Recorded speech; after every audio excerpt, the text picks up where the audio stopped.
복된 은혜의 시간에 하나님께서 우리 믿음의 가족들에게 큰 은혜와 복 부어 주시기를 소망합니다. 하나님의 나라의 주인공이요 하나님 나라의 삶을 살고 있는 저와 여러분에게 주신 말씀이 오늘 우리가 읽은 말씀입니다. 저번 주에 길가에 대해서 함께 말씀을 들었고, 오늘은 돌밭에 대한 주제를 가지고 하나님의 말씀을 듣고자 합니다. 하나님 나라의 진정한 실상이요 삶이요 모습이 주님의 말씀을 통하여 우리가 알 수가 있습니다. 특별히 오늘 말씀 가운데 환난과 핍박과 시험이 있을 때에 넘어지는 자가 있는데, 믿음의 삶을 사는 우리에게도 동일한 이런 어려움이 있습니다. 이런 가운데서도 굳건한 믿음으로 하나님의 아들로서 딸로서 하나님 나라의 삶을 굳건히 살아내기를 원하는 것이 저희의 마음이기도 합니다. 예수님을 따르고 예수님을 가까이 하는 저와 여러분이 사는 데 있어서 고난이 찾아오는 것은 당연한 것입니다. 고난이 없는 삶은 없습니다. 눈물이 없는 삶은 없습니다. 상처가 있고 아픔이 있고 또 절망적인 위기도 있습니다. 성공적이고 기쁨이 있는 것도 감사하지만 때로는 예기치 않는 그런 일도 인하여 시험 받기도 하고 어려움 당하기도 하고, 또 복음을 전하다가 예수 믿는 그 신실한 믿음의 삶을 살다가 미움받기도 하고 핍박받기도 합니다. 그러니 이런 일이 나에게 이루어졌을 때 깜짝 놀라거나 왜 이런 일이 나에게 일어나는가 이상해할 필요가 없습니다. 주님 바라보고 성실하게 신실함으로 충성됨으로 믿음의 삶을 여러분이 살아내야 될 것입니다. 주님 안에서 복음을 위한 어려움과 또 여러 가지 환경과 인간 관계 속에 사람 속으로부터 오는 그 시련들, 내적으로 오는 시련과 외적으로 오는 그런 시련들이 있습니다. 그러니 우리가 오늘 말씀을 교훈 삼아서 경고받고 흔들리지 않는 믿음의 삶을 살아갈 수 있기를 소망합니다. 마태복음 13장 또 마가복음 4장 우리가 읽었지요. 또 누가복음 8장에 동일하게 씨 뿌리는 자에 대한 비유의 말씀이지요. 간단히 요약하면은 씨 뿌리러 나가지요. 농부가 씨를 흩어 뿌립니다. 풍성하게 이것저것 막 뿌립니다. 그리고 때로는 짐승을 이용해서 큰 부대자루에 씨앗을 가득 담아서 짐승 위에 태워놓고 뒤를 쿡 찔러가지고 짐승을 끌고 다니면서 막 퍼지는 거, 이렇게. 그 비유로 예수님께서 바닷가에 모인 많은 군중들, 서민들에게 하신 말씀이에요. 더러는 씨앗이 떨어지는데 길가에 떨어졌다. 길가에 떨어진 씨앗은 새가 바로 날아와서 그 씨앗을 먹었다.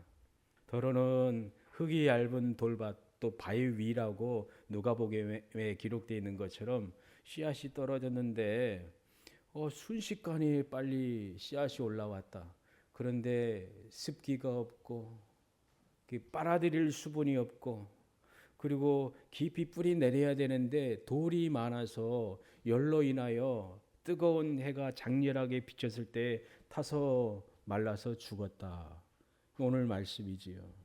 그리고 가시밭에 떨어진 씨앗이 떨어졌는데 알게 모르게 가시가 쫙 올라와서 이 곡식보다 먼저 올라서 다 이렇게 삼켜버려 가지고 기운에 막혀서 씨앗 열매를 맺지 못하였다.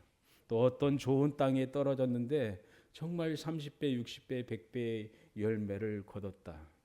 장마철이지요. 예쁜 꽃들이 있는데 나가보면은 보고 싶은 꽃이 많은 그 잡풀로 인하여 감춰져 있기도 합니다.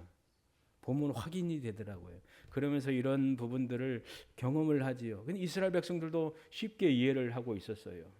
얼마 안 있으면 추수할 때가 오는 거예요. 수없이 많은 들판에게 추수할 곡식들이 보여질 거 아닙니까? 그리고 추수 때가 오지요. 이런 부분에 대해서 말씀하시고 비유로 말씀하셨는데 다수의 사람들은 이해하지 못했습니다. 제자들도 깨닫지 못했습니다. 이게 무슨 말씀인지 도저히 알아들을 수가 없었습니다. 그런데 하나님의 은혜를 입은 그의 제자들에게 특별히 알려주신 것이지요. 해석해 주신 것이지요. 그 은혜의 말씀을 듣고 그들이 깨닫고 하나님 나라의 삶은 이와 같구나라는 것을 알고 그들이 이 말씀의 근거에서 열매 맺는 삶을 살았다는 것을 우리가 확실히 믿습니다. 씨 뿌리는 자는 누구예요? 예수님이죠. 그 씨는 하나님의 말씀이죠. 하나님의 말씀을 선포하는 거예요. 전하는 것처럼. 그리고 듣는 사람들이 다 다양하지요. 길가와 같은 마음을 가지고 건성으로 듣고 그 말씀을 무시하고 짓밟고 또 강팍한 마음으로 듣지 않으려고 하는 사람들. 그리고 말씀을 들을 때 신기한 말씀이구나. 이게 나에게도 기쁨을 주는가. 나에게 행복을 주는 말씀. 이 말씀대로 내가 살아야지 하고 즉시 받아서 기뻐하는 사람이 있지요. 그런데 얼마 못 가서 예수님을 떠나고 배신하는 사람이 있지요. 이게 돌밭에 떨어진 사람의 모습이지요. 시험과 고난과 어려움이 임할 때에 배반하였다라고 누가복음에 기록되어 있는 것처럼 배신하는 것이지요. 등 돌리고 고의적으로 무시하고 떠나는 거예요. 나 이런 어려움 싫어. 주님이 십자가를 지라고 말씀하시니 너무 부담이 돼. 헌신하라고 말씀하시니 싫어. 내 의지와 내 생각과 싫어 하고 떠나는 사람. 가정 안에도 그런 일이 많잖아요. 엄마 아빠가 뭐 말하면은 순종하는 우리 아이들 다 순종하죠? 안 합니까?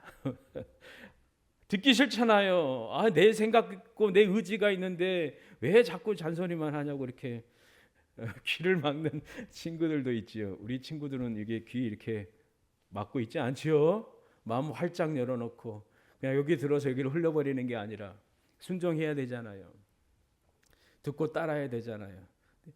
동일하게 주님이 명하시는데 주님 말씀하시는데 좋은 거 단 것은 마음껏 마셔요. 위로해주고 사랑해주고 축복해주고 또 놀라운 상급에 대해서 말씀할 때 기쁨으로 받지만 십자가를 지라고 말씀하시고 고난받으라고 말씀하시고 너의 것을 열어서 섬기라고 말씀하시고 죽도록 충성하라고 말씀하시고 인내하라고 말씀하시고 고난을 자처하라고 말씀하시고 좁은 문으로 들어가서 좁은 길을 걸으라고 말씀하시고 그 말씀을 따라 행하는 믿음의 성도들 얼마나 복이 있을까요? 하나님이 명하실 대로 명하심을 따라 순종하면은 하나님이 기뻐하시고 책임지시지요. 그러나 하나님의 말씀 가운데 거하려고 하지 않고 듣지 않고 무시하고 여러 번 불러도 여러 번 말씀하여도 듣지 않고 무시했던 자들 고난이 임할 때 하나님이 모른 척 하십니다. 그들이 자처하는 것이지요. 오늘의 말씀 요약하면은 흙이 얇은 돌밭 위에 떨어진 이 씨앗은 즉시 싹이 나오지만 얼마 있지 않아서 습기가 없고 그 습기를 빨아들일 뿌리가 깊이 내리지 못했기 때문에 해가 비칠 때에 타버렸습니다. 말랐습니다. 영상 보니까 자풀이 얼마나 많이 올라와요. 엄청 뽑아대는데 돌 사이에 막 올라와요. 그런 일 많지요. 텃밭이나 정원 가꾸시는 분들 자풀 엄청 올라오잖아요. 뽑아도 끝이 없고 잘라도 끝이 없고 어떤 영상 보니까 보도블록 사이에 자풀들이 올라오는데 그거 어떻게 뽑는가 봤더니 아주 뜨거운 날 햇빛이 아주 뜨겁게 비치는 날 이 돌들이 열받은 거지요. 다른 데는 막 계란도 깨면은 후라이가 된다고 그러는 것처럼 뜨겁게 열이 막 쬐는 거예요. 그러니 돌이 얼마나 열받고 있습니까? 그 사이에 풀이 얼마나 괴롭겠습니까? 그런데 물을 그냥 부어버리더라고요. 뜨거울 때. 그리고 나서 조금 있다가 가보니까 시들어서 죽어버린 거예요. 뽑으니까 막 뽑혀요. 그게 영상 유튜브에 올라왔던 거 보고 야 그렇구나. 돌밭에 뿌려진 씨앗이 그것과 같구나. 뜨거움 그리고 그 뜨거움 가운데 뿌리 내릴 수 없는 그 빛이 없다면은 금방 말라서 죽게 되는구나. 뜨거운 해가 좋아요? 안 좋아요? 유익하지요. 해가 없으면은 곡식이 자랄 수가 없습니다. 장마철이지만 그래도 감사하게 비가 엄청 쏟아내리다가 햇빛이 이렇게 비치니까 얼마나 고맙습니까? 농부가 아마 감사할 거예요. 햇빛이 얼마나 중요합니까? 햇빛이 없으면은 자랄 수 없습니다. 햇빛이 없으면은 열매를 맺을 수가 없습니다. 그 귀한 햇빛이지만 바닥에 뿌리를 내리지 못하고 수분을 빨아들일 그게 없다면은 금방 타서 말라서 죽어버린다는 것을 상식적으로 우리가 잘 알고 있지요. 빠르게 싹이 나지만 금방 죽는 것. 이 모습들은 정말 이스라엘 백성들의 마음의 모습이었고, 또 예수님을 대적하고 예수님께 시비 걸고 또 예수님과 싸우려고 하고 또 예수님을 꼬투리 잡으려고 했던 바리새인들, 서기관들, 이스라엘의 선생이고 하나님의 말씀을 가르친다고 자처했던 사람들, 이들은 주님을 향하여 길가와 같은 돌밭과 같은 그런 마음이었습니다. 하나님의 말씀을 받을 준비가 안 되었다는 것을 볼 수가 있고, 해변에 모인 많은 군중도 비슷하지요. 호산나 찬양하며 주의 이름으로 오시는 이하며 찬양했던 그 무리들이 얼마 안 돼서 예수님을 향하여 십자가에 못 박아 죽이라고 소리쳤던 무리들 아닙니까? 그들 다수가 길가와 같았고 마음판이 돌밭과 같았다는 것을 생각해 볼 수가 있습니다. 계속 공급받을 수 없는 그 땅은 정말 슬프고 또 절망적인 일이지요. 귀한 말씀을 하시고 해석한 주님의 말씀 어떤 부분인가 우리가 읽은 말씀 가운데 있지요. 흙이 얇은 이 돌밭에 떨어진 이 씨앗은 길가보다는 좀 형편이 좋잖아요. 길가에 떨어진 건 새가 와가지고 바로 먹어버린 거잖아요. 사단이 와서 그의 말씀을 빼앗아간 것이지요. 그 안에 들어가기도 전에 또 그 안에 뿌리 내리기도 전에. 그런데 오늘 말씀은 조금 나았지만 결과는 어때요? 슬퍼요. 주님이 네 가지 밭에 대해서 길가, 돌밭, 가시떨기, 좋은 땅 네 가지 말했는데 성공률이 몇 프로예요? 하나만 성공하고 세 개는 실패했잖아요. 길가는 말씀을 받을 준비가 되지 않는 그 마음, 그리고 하나님의 말씀이 떨어지자 사단이 빼앗아가서 믿어 구원받지 못하도록 하고, 또 그 마음이 밟혔고, 그리고 그 마음뿐만 아니라 말씀도 밟히는 그런 모습이었고, 이 모습은 전적으로 사람의 책임이지요. 하나님도 은혜 부어주시지만 사람에게 가장 중요한 부분이 실천적인 모습을 우리가 생각을 해볼 수가 있잖아요. 하나님 잘못이요 라고 말해서는 안 되지요. 돌밭은 길가보다 겉으로 정말 보기는 정말 형편이 좋아 보였습니다. 이것은 말씀을 듣고자 하는 마음이 있었습니다. 그래서 들으려고도 온 거예요. 들으려고 몰려든 거지요. 안 온 거보다 낫긴 하잖아요. 어떤 의도로 왔는지 모르지만 왔다가 은혜 받고 구원 얻은 사람도 있고, 왔다가 그냥 길가와 같이 잠깐 받았다가 떠나버리는 사람도 있고, 말씀을 들었습니다. 들을 때에 기뻤습니다. 반응하는 것 같습니다. 그런데 실상은 흙이 정말 두껍게 있지 않고 얇게 흙이 펴져 있고 돌들이 있었다는 거 우리가 잘 알고 있지요. 믿음이 있어 보이고 뜨거워요. 열정적인 것 같아요. 뜨겁게 찬양하면 좋지요. 얼마나 감사해요. 목소리와 또 몸을 다하여 열광적으로 찬양하는 거 귀하지요. 그런데 그 안에 진정한 하나님을 향한 믿음과 사랑과 경외함과 또한 기쁨이 없다면 자기 흥에 겨워서 하는 찬양은 잊혀지는 것이죠. 세상이 부르는 노래나 또 똑같이 하는 행동들이 얼마나 많습니까? 참된 믿음이 없고 구원의 은혜가 정말 멀어 보임을 볼 수가 있습니다. 말씀으로 즉시 기뻐합니다. 잠시 믿습니다. 전적으로 믿는 것이 아니라 자기 중심으로 믿는 것이겠지요. 하나님을 가까이 하려고 하고 또 말씀을 듣지만 기뻐하지만 그들에게 환난과 핍박이 임합니다. 그때 넘어지지요. 누가복음 말씀에는 잠깐 믿다가 시험을 받을 때에 배반하였다라고 기록을 하고 있습니다.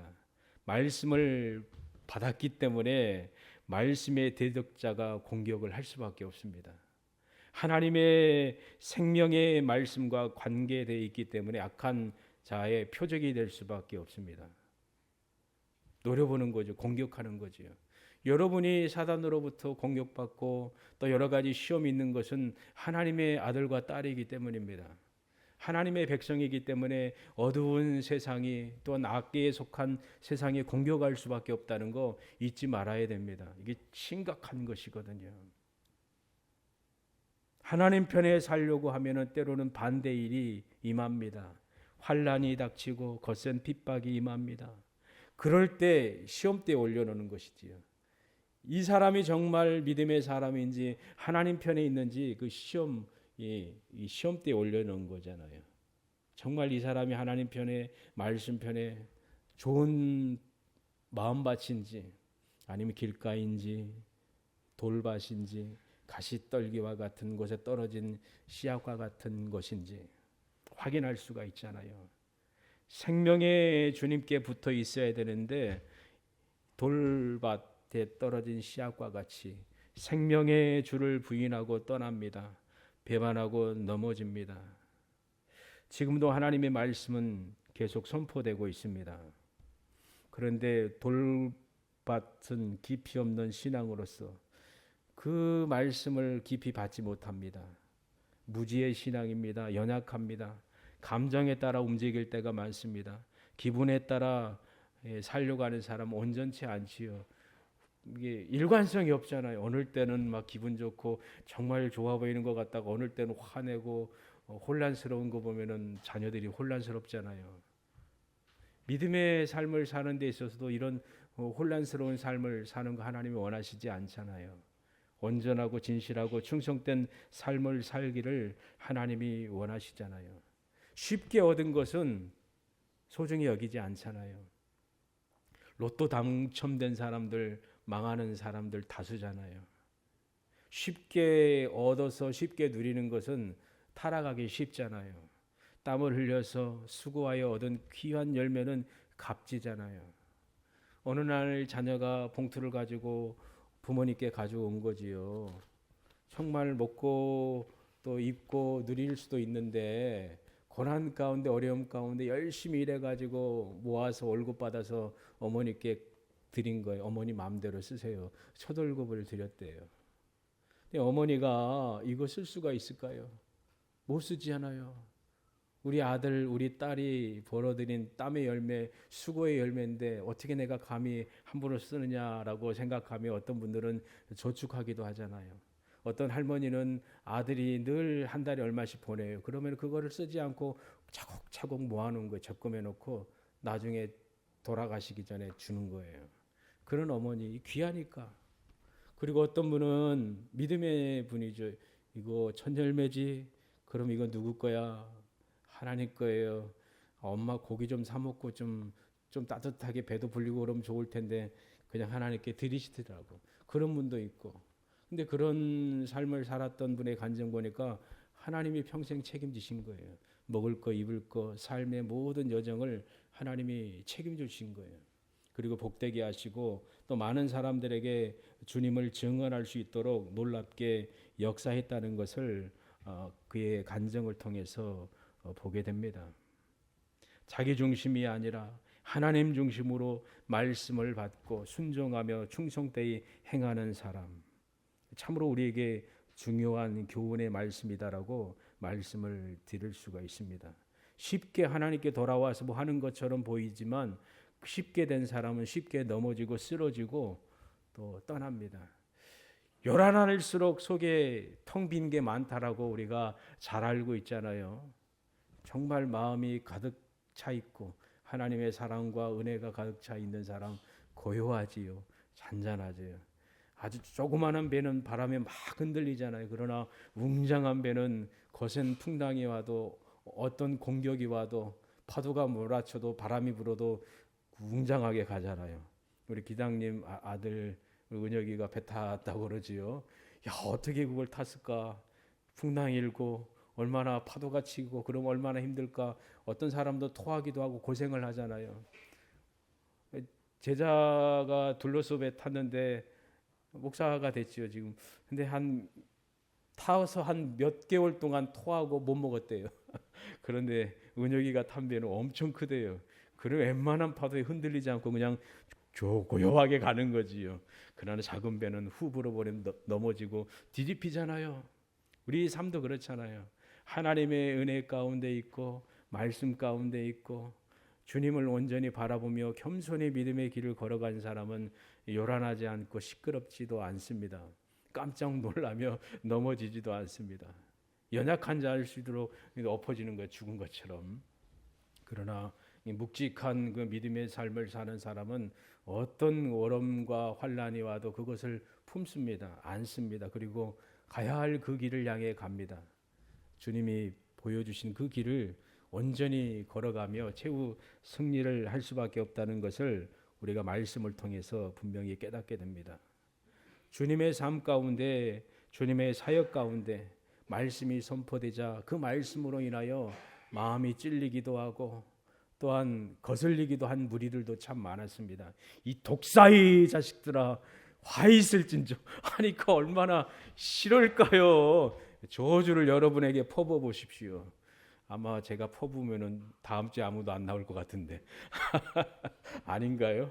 어떤 교회는 야, 너 때문에 내가 목회 못하겠다, 나가라, 다른 교회로 가 하고 막 혼낸대요. 어떤 목사님은. 근데 갈 데가 없는 거죠. 교회가 있어도 이 교회 아니면 내가 있을 수 없습니다. 나를 위해서 눈물 흘리고 걱정하고 사랑하기 때문에 그 말 사랑해서 한 말이라는 걸 알기 때문에 제가 어디 가요? 주님의 말씀을 듣고 많은 사람들이 떠나버렸잖아요. 이해하지 못하겠다. 도저히 이거 납득이 안 된다. 그때 많은 사람이 떠났을 때, 야, 너희들도 떠나려고 하느냐? 주님이 제자들에게 물으셨지요. 그때 사도 베드로가 뭐라고 말씀했습니까? 영생의 말씀이 주님께 있는데 우리가 어디 갑니까? 주님의 말씀을 듣고 이해하기 힘든 부분과 또한 사람들의 기분을 상하게 하였을 때 떠나고 다시 그와 함께 다니지 아니한 사람들이 요한복음 6장 66절에 기록되어 있습니다. 감정이 땅에 뿌리를 내리고 있다면 참 좋지만은 그러나 정말 이 뿌리가 씨앗이 그 뿌리를 내리지 않는다면은 소용이 없다는 것을 우리가 압니다. 하나님의 말씀을 들을 때 우리 본성과 의지와 이성과 감성과 정서가 접촉을 해야 되는 거예요. 접촉할 때 놀라운 일이 일어나지요. 그래서 그리스도의 말씀으로 사는 사람은 더 온전히 주의 뜻 가운데 살려고 노력하고 살다 보면은 당연하게 찾아오는 이 어려움, 헌신, 자기 희생, 수고 그런 것에 마주 대할 때에 시들지 않고 열매 맺잖아요. 그러나 이 돌밭에 떨어진 그 씨앗은 이와 같은 사람들은 시들고 말잖아요. 가장 가슴 아픈 모습이잖아요. 오늘의 말씀을 통해서 교훈받을 수 있는 것은 무엇입니까? 하나님의 나라는 길가와 돌밭에 임한 그 여러 가지 그 고난 시험, 또 가시밭에 임한 그 고난 시험, 그런 삶 가운데 우리가 살고 있습니다. 그런 삶을 사는데 하나님의 심판이 공의가 임한다는 것을 알게 됩니다. 말씀이 빼앗김 당할 수도 있고 말씀을 짓밟을 수도 있고 무시할 수도 있고 또한 말씀이 나에게 부담이 되어서 떠나버리며 더 넓은 길로 가려고 하는 무리들도 있고 세상의 물질이나 여러 가지 욕망으로 인하여 기운이 없어서 열매를 맺지 못하는 그런 부분들. 그러나 하나님의 백성들, 하나님 나라의 삶을 사는 사람들은 말씀이 떨어질 때 길가와 같이 그렇지 않습니다. 마음 활짝 열고 하나님의 말씀을 받습니다. 사단의 공격이 와도 사단과 싸워 이깁니다. 사단의 존재를 알기 때문이요. 성경 말씀 가운데 있기 때문에 분별하여 믿음의 삶을 삽니다. 그리고 말씀을 받을 때 잠시 기뻐하는 게 아니라 진심으로 기뻐하는 거예요. 뜨거움으로 기뻐하는 거예요. 온전함으로 신실함으로 충성됨으로 사랑하며 기뻐하며 주님을 꼭 붙들지요. 그러니 고난이 와도 시험이 와도 핍박이 와도 하나님 나라의 삶이잖아요. 흔들리지 않아요. 배반하지 않아요. 충성해요. 주의 말씀을 붙들고 믿음의 삶을 온전히 살아내요. 이게 그리스도인의 아름다운 모습이지요. 네가 적은 능력을 가지고도 내 말을 지키며 내 이름을 배반치 아니하였도다. 요한계시록 3장 8절에 있는 것처럼 하나님이 주신 그 말씀이 정말 많지는 않지만 그거 붙들고 배반하지 않았구나. 주님의 칭찬이지요. 그리스도인의 삶입니다. 우리 믿음의 삶을 살고 있는 여러분들이 그렇게 살기를 축복합니다. 우리 아이들도 그렇습니다. 꼬마였을 때, 초등부 때, 중학교 때, 또 청년이 되어서 또 직장의 삶의 터전에 가서 여러 가지 시험들 얼마나 많을까요? 우리 집사님들 직장 생활하기 때문에 얼마나 힘듭니까? 여러 가지 유혹도 있고 또 강압적인 그런 외압도 있고 또 무릎을 꿇어야 될 그런 위기도 있잖아요. 그러나 당당하게 믿음의 길을 걸어가야 하잖아요. 이렇게 살고 있잖아요. 우리 아이들도 온전히 예수님께 꼭 붙어 있고 하나님께 붙어 있어서 이 돌밭과 같은 그런 마음이 아니라 하나님 말씀을 기쁨으로 받고 깊이 뿌리 내려서 열매 맺는 아주 복된 믿음의 삶을 살기를 바랍니다. 결과는 승리입니다. 하나님의 나라이지요. 열매잖아요. 열매. 하나님의 축복이지요. 하나님의 은혜이지요. 상급이지요. 놀랍습니다. 30배, 60배, 100배. 정말 기적적인 거예요. 하나의 씨앗을 심어서 10배만 맺어도 놀라운 일이라고 수확이라고 합니다. 그 당시. 근데 30배면 상상할 수 없지요. 60배도 그렇지요. 또 100배도 그렇죠. 여러분이 그렇잖아요. 누구는 30배 맺는 사람도 있고 많이 맺는 삶이지요. 누구는 60배 엄청난 것이지요. 누구는 100배 아니 그 이상이 될 수 있잖아요. 다 믿음의 분량과 크기가 틀리지요. 그리고 믿음의 열매도 다 다양하잖아요. 더 많이 충성하고 열매 맺는 사람이 있는 건 연약해서 그래도 믿음 가운데 그래도 작게나마 하나님의 뜻 가운데 사는 사람도 있고 다양하잖아요. 이왕이면 뭐 제 욕심이기도 하지요. 우리 아이들 30배, 60배, 100배 열매 맺는 그 복된 믿음의 삶. 그 삶이 하나님께 영광이 되고 주님이 기뻐하는 삶이지요. 그 열매를 거둬들인 주인공들이 누굽니까? 초대교회 사도들과 성도들이었습니다. 그리고 그 이후에 있는 믿음의 사람들, 종들이었습니다. 그들은 하나님의 말씀을 뿌려서 놀랍게 수확을 했습니다. 그리고 그 결과는 내가 뿌려서 내가 땀 흘려서 수고했으니까 다 내 거야 라고 자랑하지 않았습니다. 하나님 영광 받으셔서 하나님께 영광 올려드렸습니다. 그거 하나님이 다 받고 그냥 입 닦으셨을까요? 아니지요. 세세토록 하나님이 복되게 하시고 그들을 아름답게 하시고 놀라운 상을 부어 주셨을 거라 믿습니다. 그 주인공이 우리 어린 학생들, 우리 믿음의 가족들 되기를 주님의 이름으로 축복합니다. 기도하겠습니다. 하나님 아버지 감사합니다. 짧게 주의 말씀을 들었습니다. 우리 마음팥이 길가가 되지 않도록 하시고 또 돌밭과 같은 습성이 없도록 하나님 은혜 부어 주시길 원합니다. 주님 말씀하실 때에 단단할 때도 받아들이고 부드러울 때도 받아들이고 주의 말씀을 흡수하여 열매 맺는 삶을 살도록 하나님 은혜 도와여 주시길 원합니다. 우리가 살면서 때로는 핍박도 있고 환난도 있고 시험도 있고 어려움도 있습니다. 또한 하나님이 우리에게 헌신하며 수고하며 예스라는 요구도 있을 때도 있습니다. 그럴 때에 뒤돌아보며 또 뒤를 향해 달려가는 것이 아니라 주의 말씀을 꼭 붙들고 인내하여 열매 맺는 아름다운 믿음의 삶을 살 수 있도록 하나님 우리에게 은혜 도와여 주시길 원합니다. 참된 성도로서 귀한 진리의 말씀에 귀를 기울이고 경고 삼고 근신하여 말씀을 가까이하며 마음에 떨어진 그 말씀을 양식으로 삼아 행하는 저희들 되도록 하나님 은혜 도와여 주시고 주님이 주신 거룩한 진리의 말씀을 깊이 알아가고 믿고 붙들고 살아가도록 하나님 은혜 도와여 주시고 주의 사랑 가운데 진리 가운데 있을 때에 많은 시험과 공격이 임할지라도 주님 바라보며 의지하며 인내하며 온전히 믿음의 삶을 사는 저희들 되도록 하나님 은혜 도와여 주시길 원합니다. 우리의 삶의 주인 되신 주님 앞에 충성되며 주님과 늘 함께하며 주님의 뜻을 이루어드리는 겸손한 믿음의 삶을 사는 저희들 되도록 하나님 은혜 도와여 주시길 원합니다. 증인의 삶을 살다가 때로는 상처받기도 하고 어려운 그런 일도 겪지만 그것이 주님을 위하여 살아간 영광의 상처임을 기억하며 그 영광의 흔적을 자랑스럽게 여기며 꿋꿋하게 주의 뜻 가운데 저 천국까지 보여주신 그곳까지 달려가는 저희들 되도록 하나님 은혜 도와여 주시옵소서. 한 주간도 복되게 해 주시고 주의 은혜 가운데에 주님의 뜻을 이루어드리는 우리 믿음의 가족들 되도록 하나님 은혜 부어 주실 줄 믿습니다. 감사와 찬송을 올려드리며 예수님의 이름으로 기도합니다. 아멘.